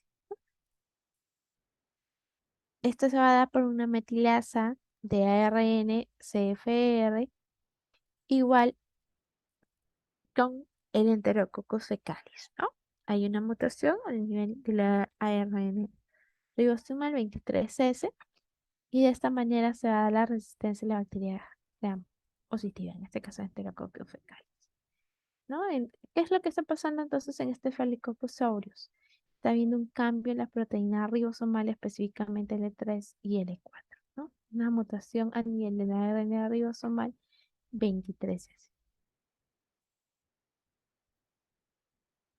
Aquí tenemos, por ejemplo, un cuadrito de resumen de algunos mecanismos de resistencia, por ejemplo, de los betalactámicos. Tenemos el PEN, el OXA, la MP, el FOX. Vemos, por ejemplo, que la penicilinasa es muy alta, ¿no? Su incidencia. Vemos, por ejemplo, aquí los macrólidos, glicosaminas, eftograminas. Vemos aquí que tenemos, por ejemplo, moderada el nivel de la metilasa ARN ribosomal, ¿no? Esta es una resistencia, recordemos, a los antibióticos en Staphylococcus.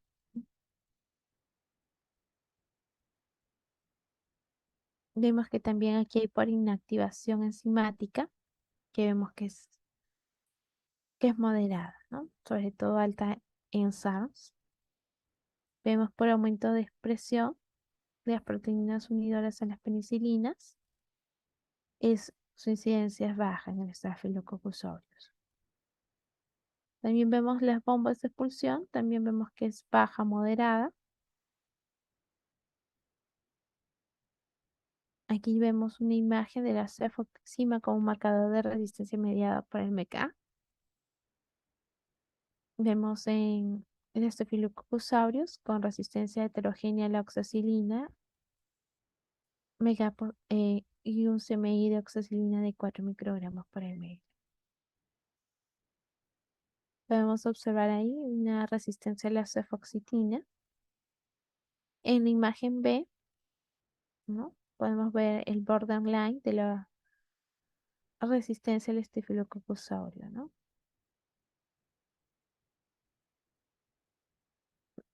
Aquí tenemos, aquí abajo también tenemos otra imagen de la resistencia a macrólidos y clindamicina. Vemos en esta imagen A un estafilococo con resistencia inducible a la clindamicina, un DT positivo. Y en la imagen B podemos ver en un estafilococo con resistencia mediada por una bomba de expulsión activa, ¿no? Un DT negativo.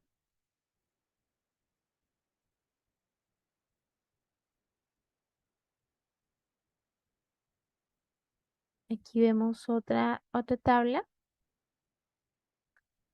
pero esto ya es del Streptococcus pneumoniae. Podemos ver que dentro de sus mecanismos de resistencia, por ejemplo, tenemos moderada las mutaciones a nivel de ARN ribosomal, ¿no? 23S, la metilasa.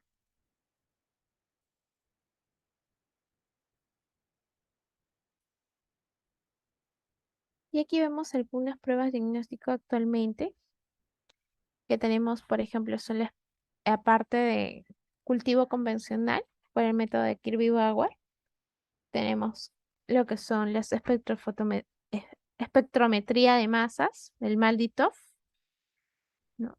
Que es básicamente tomar una colonia bacteriana, mezclarla con una matriz determinada en una placa. Las proteínas de la bacteria se van a convertir, como vemos aquí, en iones de diferentes tamaños y mediante una acción de luz láser, nosotros al final vamos a ver en un analizador el tiempo de vuelo de estos iones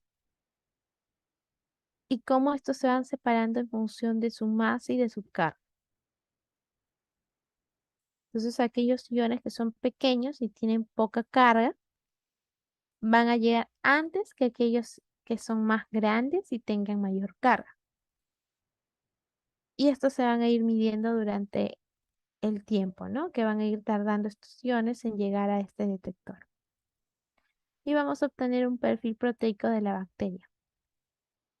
Y este perfil proteico que nosotros podemos obtener lo vamos a poder comparar con perfiles proteicos que ya estén almacenados en esa base de datos. Aquí tenemos el PCR, ¿no? La reacción en cadena polimerasa, una imagen de la denaturación, ¿no? De la línea. Vemos aquí cómo se está representando un ciclo de PCR. Y vemos algunas técnicas serológicas, la inmunocromatografía, tenemos método de ELISA, rosa de Bengala para Brucela.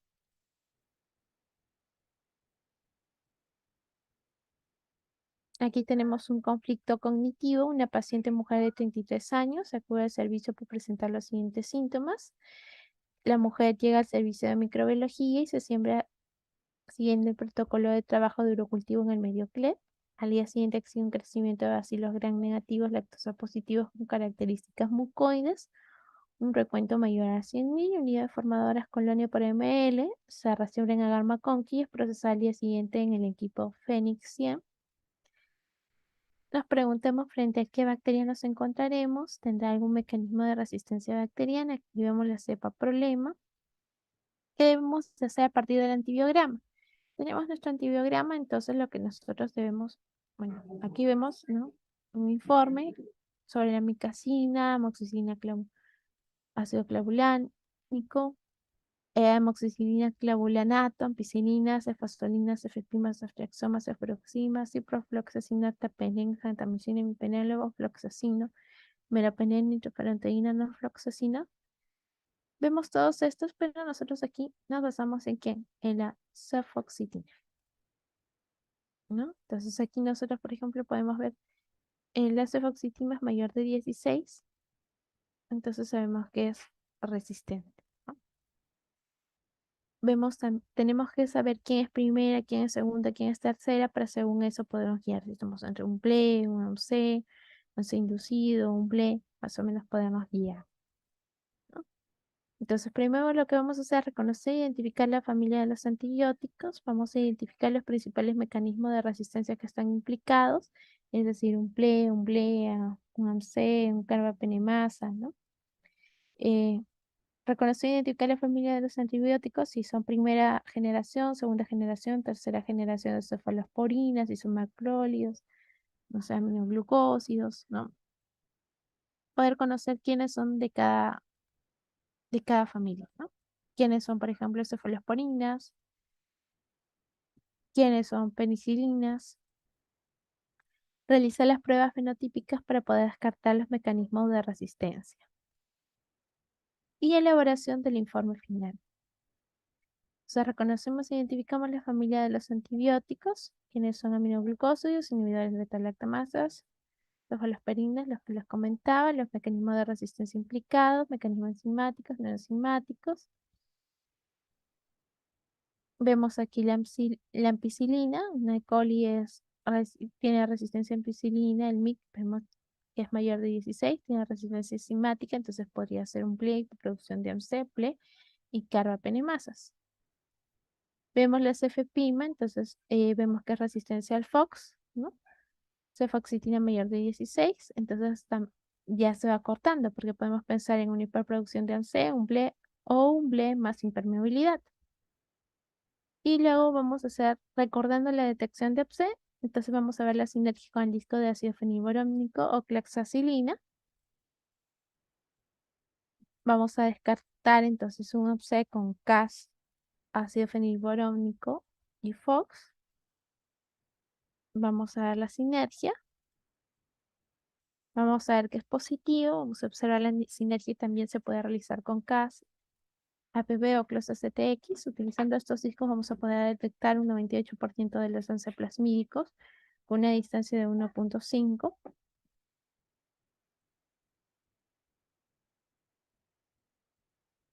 Y en este caso, recordando la detección de BLE, ¿no? Tenemos aquí la prueba de disco combinado, la prueba de doble disco sinergia. La tienen para que lo puedan revisar a detalle los discos. En este caso vamos a hacer la detección de BLE y vemos que hay una inducción de ANC, ¿no? Recordando que hay inductores fuertes como el imipenem, cefalotina, cefoxitina, amoxicilina más clavulánico más y ampicilina, siendo estas últimas dos las que expresan el fenómeno que estamos observando, ¿no? Inductores débiles que son la piperacilina, ticarcilina, cefalesporinas de tercera y de cuarta, ¿no? Aquí vemos algunos que son males inductores, buen inductor, por ejemplo, el POX, el AMC, el imipenem. Entonces, al final, vemos aquí que el equipo nos ha dado una alerta, ¿no? Que nos dice, el equipo nos dice que es un productor potencial de carbapenemasas, pero nosotros tenemos que hacer es descartar las carbapenemasas. Entonces, tenemos resistencia a uno de los carbapenems, vemos que tenemos resistencia. Vemos aquí, si ustedes lo pueden ver, tenemos ertapenem resistente, ¿no? Y entonces esa es la razón por la cual el equipo nos ha dado la alarma a las carbapenemasas. Entonces para eso vamos a usar la prueba de zinc, vamos a hacer el método de inactivación para las carbapenemasas y cuando lo hacemos, ahí tenemos el meropenem, lo vemos negativo. Entonces hicimos nuestro descarte de carbapenemasas, tenemos resistencia a uno de los carbapenem, que es el ertapenem y la razón de alarma en el equipo. Concluimos entonces de que se trata de una cepa portadora de AMC que ha sido adquirida de manera exógena, es decir, que es un plasmídico, ¿no? Y es más hipermeabilidad. Se realizó la prueba de método de inactivación del carbapenems, que es en sí, nos dio un resultado negativo y concluimos que entonces que no se trataría de una carbapenemasa, ¿no? Entonces recordamos un poco la teoría, que es el uso de las escaleras fenotípicas. La escalera fenotípica requiere del fenotipo puro para su interpretación. En presencia de múltiples mecanismos de resistencia, evaluar directamente el resultado de sinergia con el ETA o ácido fenilborónico. Podemos ver, ¿no? Meropenem, penem, etapenem, ANSE más impermeabilidad. Si es penem, meropenem, etapenem, ble más impermeabilidad. KPC, ¿no? Que, por ejemplo, imipenem, meropenem, etapenem. Y los dibujitos de un ble más impermeabilidad, de un C más impermeabilidad. Algunos mecanismos por el cual se observa la resistencia al ertapenem, ¿no? En este caso vemos, nuestra conclusión sería para este caso, que sería un AMC más impermeabilidad por una pérdida de porinas que por consiguiente estaría afectando al ertapenem, ¿no? Entonces nuestra elaboración final sería el siguiente. Reportaríamos que son bacilos gram negativos, no en el gram, el recuento de colones, lo que nos ha salido, y que es una cepa portadora de AMC inducible. Damos el nombre del microorganismo, que es la Escherichia coli, y hacemos nuestro reporte, acorde a lo que hemos obtenido. Aquí tenemos una imagen sobre el control de calidad interno.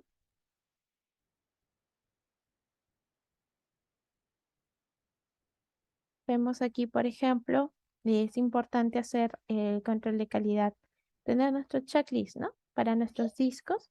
Por ejemplo, ponemos el antibiótico, cuánto es su potencia, cuál es la cepa de control que estamos teniendo, cuál es el rango aceptable, ¿no? Si hemos tenido alguna observación, si ha habido un cambio de lote. Esta es nuestra carta de control. Por ejemplo, nuestra carta de control para la gentamicina. ¿Caso ha habido algún cambio o no ha habido ningún cambio? Entonces, nosotros debemos de recordar que nuestro control de calidad interno es un procedimiento que nos va a permitir a nosotros monitorear la calidad de nuestros resultados que tenemos y nos permite ver que aceptemos o rechacemos alguna serie analítica que estemos realizando. En cambio, nuestro control de calidad externo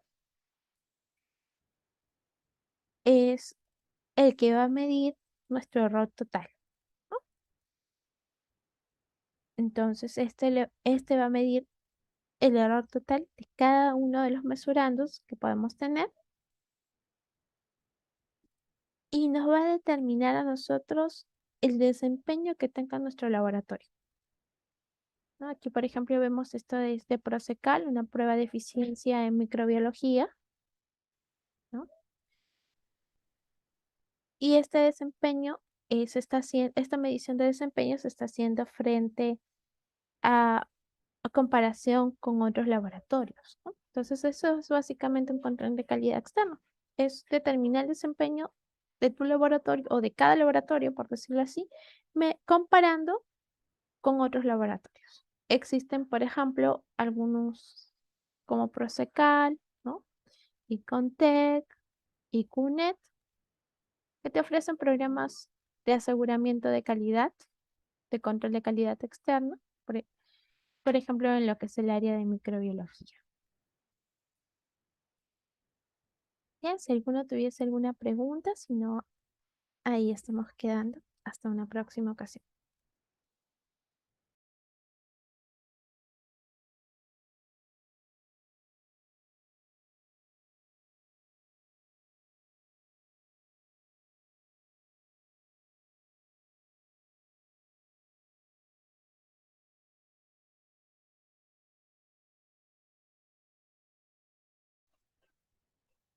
Bueno, como no hay preguntas, le damos la finalización al tema. Muchas gracias, doctora Daisy. Muchas gracias, estimada participante. El día miércoles le vamos a hacer llegar el certificado y a los siguientes grupos le vamos a hacer llegar por el medio del WhatsApp el link para el ingreso. Muchas gracias.